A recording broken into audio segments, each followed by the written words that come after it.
Hi mga kalabs, finally I will be able to share with you guys the continuation of the previous video that we had.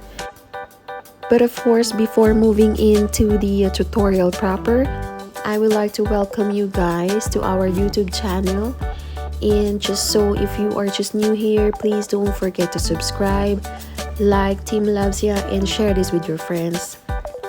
So without further ado guys, I would like to ask you to watch the whole video till the end.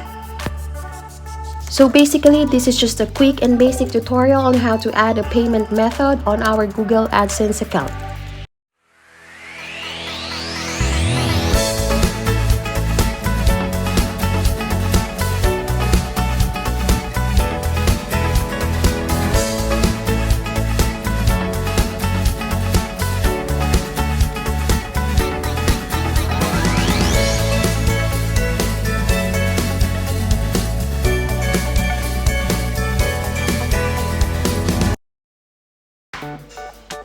So let's get started. Just log in into your Google AdSense account and go to your home page, of course. So it shows here the balance that I have, and that is my verification threshold. So let's just click on the payment page. So as what I've told you on my previous video, that we need to reach $10 verification threshold in order for us to receive the Google AdSense PIN. And so I was not able to show you the verification threshold that we reached because it was not yet updated for the payment page and the earnings that we have. So it's clearly that we've reached the verification threshold, but I just chose to have the European currency. And now that we have already the option of adding a payment method, just click on that one. But let me remind you guys that you need to prepare the required informations needed for this payment method, such as the full name that you are using on your bank account, the international bank account number, and the SWIFT code. So let me go ahead and start encoding my first and last name. I also tried my middle name, but the system did not accept that one, so I tried it again with my first and last name only. So we're done with the first step, so let's move on to the second step, which is the encoding of the IBAN number, or the international bank account number. Just to simplify the information that you need to know about this IBAN number, it's just very easy. You can identify these IBAN numbers through the combination of two-letter country code and up to 30 alphanumeric characters that you can go ahead and check on your passbook or on your bank statements. So by means of this international bank account number, Google AdSense will be able to identify your bank account internationally. So now let me go ahead and start encoding my international bank account number, or the IBAN numbers. So on my account, or based on my account, I'll be using the two-letter country code, which is ES, to identify that I am residing here in Spain. Let me remind you that you need to input or encode the correct information to avoid issues and problems on receiving your payments. So just to give you additional information, I am now showing you guys the anatomy of IBAN so that you will be just familiar on how it actually looks like.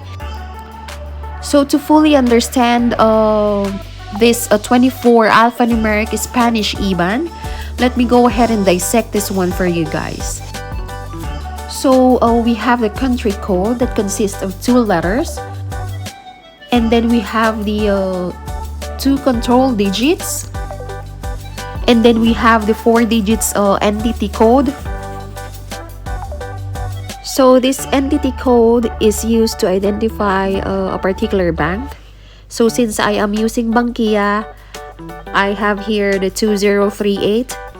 So the next 4 digits would identify the branch code of a particular bank that you are actually using. and then another 2 control digit.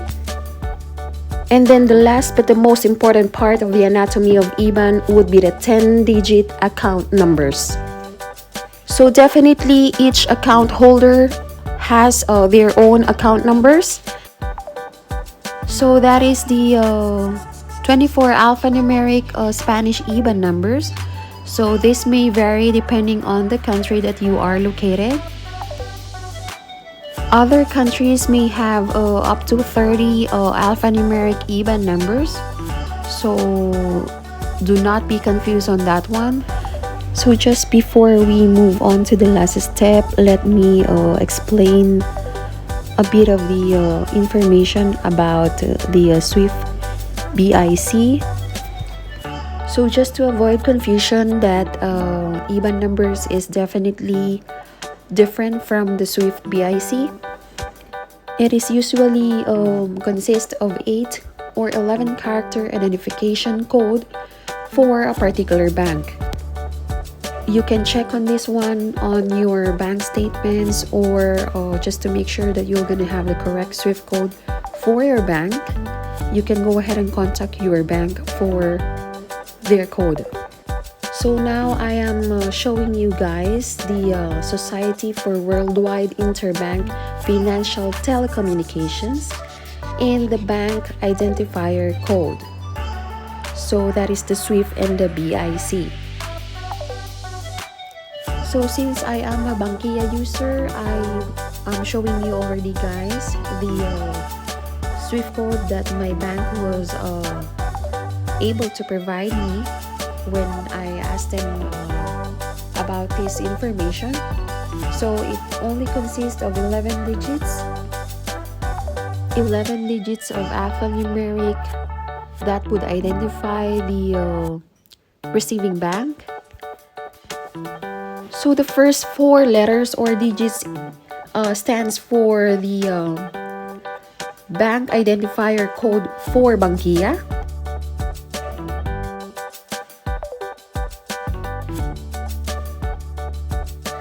The next 2 letters stands for the identifier code for Spain, and another 2 letters that would identify any locality in Spain. And so the last 3 characters or letters would identify any registered office of Bankia. But if there is no registered office, that would automatically represent XXX. So now we may now proceed with the last step for this tutorial. So just simply encode the correct SWIFT BIC code. Again, the SWIFT code that I am actually using is only for Bankia, so I really don't have any idea with the other banks. So once we are done encoding the SWIFT BIC code, just set this as a primary payment method, but of course you can do some changes anytime. Just so to finalize the process, just go ahead and click save. So once we are done adding a payment method, it will show you these 2 notifications on how to verify your bank account. So the first notification is that Google will deposit less than €1 in your bank account within the next 3 to 5 business days. But of course, it depends on the currency that you prefer to use on your Google Adsense. The next notification would be go to the payment method page and enter the exact amount of deposit. And so finally, we are done adding a payment method on our Google Adsense account. So on your payment page, it will show you this page with verification pending. It means that, of course, I need to verify my bank account. So for now, we're gonna stop on this part, and the next process would be verifying our bank account. And that's for you guys to watch our next vlog. If you like this video, just please don't forget to like, subscribe, and of course share this with your friends.